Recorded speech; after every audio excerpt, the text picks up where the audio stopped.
I've always been fascinated with the marriage of music and drama.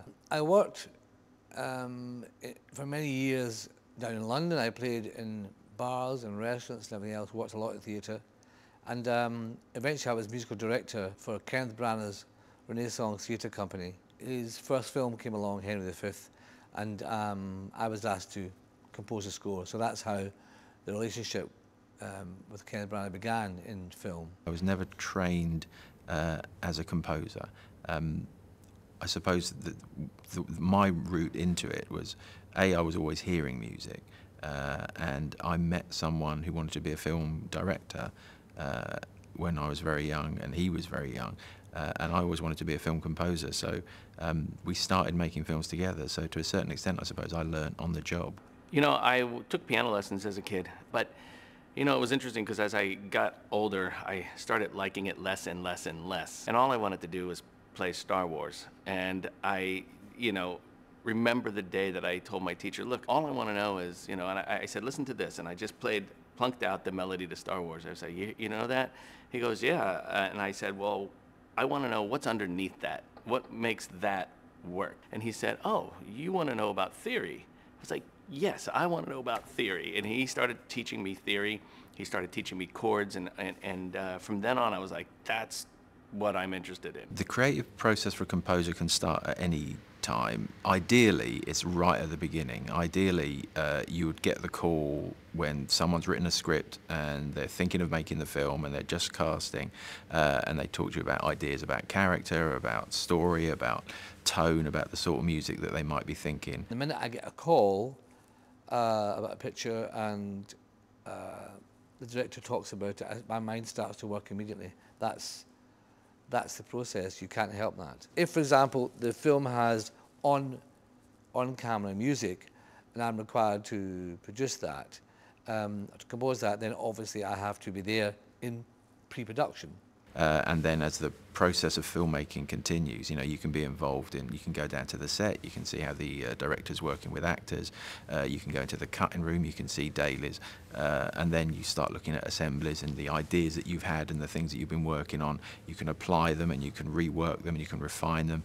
It's a constant ongoing thing. That's your ideal situation. But what equally can happen is that you get a call saying, we need this delivered in 2 weeks' time, can you do it? I tend to work with the same people over and over and over. And I have a group of 4 or 5 directors that I really love and consider great friends. And so we'll be talking about these things a year or two before anything happens. The amount of work that you have and the amount of time that you have will match ultimately. You know, I mean, I've done films where I've been given 2 or 3 weeks to do the entire thing from start to finish, and I've managed to do it, and it's taken me 2 or 3 weeks. I've done films where I've been told I've got 5 months to do it, and it's taken me 5 months to do it. So I suppose the only difference is in that 5-month period, there's probably going to be a bit of procrastination at the front end, and a little bit of daytime telly watching and Doritos eating.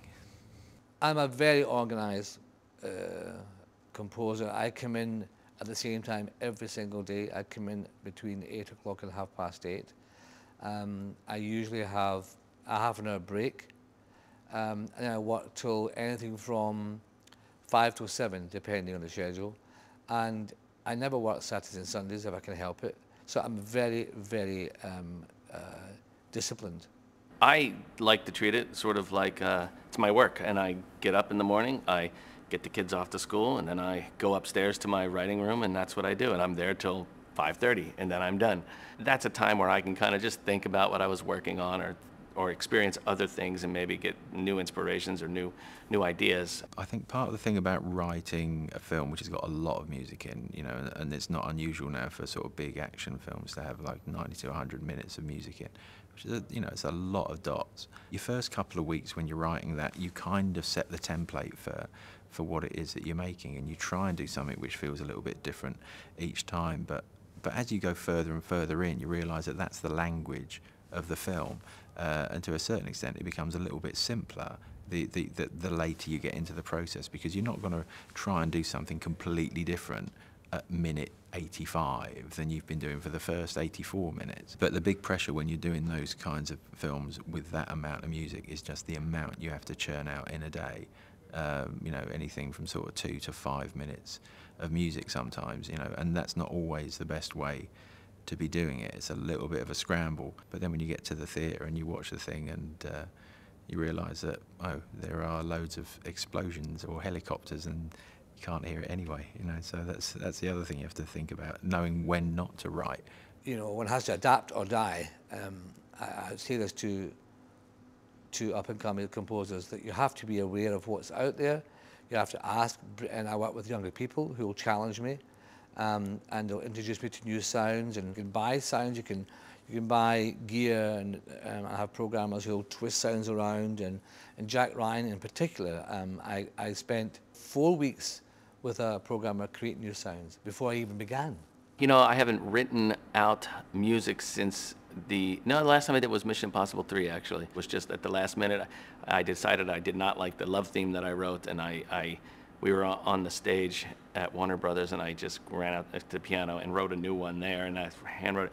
But that was kind of the last time, I think, because the computers now are so fast and so convenient, and you can edit and change things. It's so much easier, and it sort of eliminates a step of communication between me and my team. You know, I can then hand off a sketch for the orchestra that is, you know, 75–80% done. I pretty much use computers from day one. The film now comes in digitally. I sketch a lot of things in Logic, just on Apple Macs, but then we move parts into Sibelius, and Sibelius is our prime sort of music part generating tool. When I did the Olympics, we did quite a lot of composition in Sibelius, and you can hear what you're doing and you can see what you're doing. And at that point, once we're happy with the music as it stands, it's always now recorded in Pro Tools. You know, the days of going to tape are long gone. As I say to youngsters, you can have all this electronic knowledge, but there will be a limit to your employment capabilities. You make yourself more employable if you have a thorough training in music, if that's possible. If you want to be still working at 61, which I am so far, then you're pulling on all this experience continually, and certain scores demand that kind of knowledge. But my job is to make sure I can do other genres, and I've been very fortunate. I've managed to write for every single genre, and if I stop tomorrow, I've had a great time.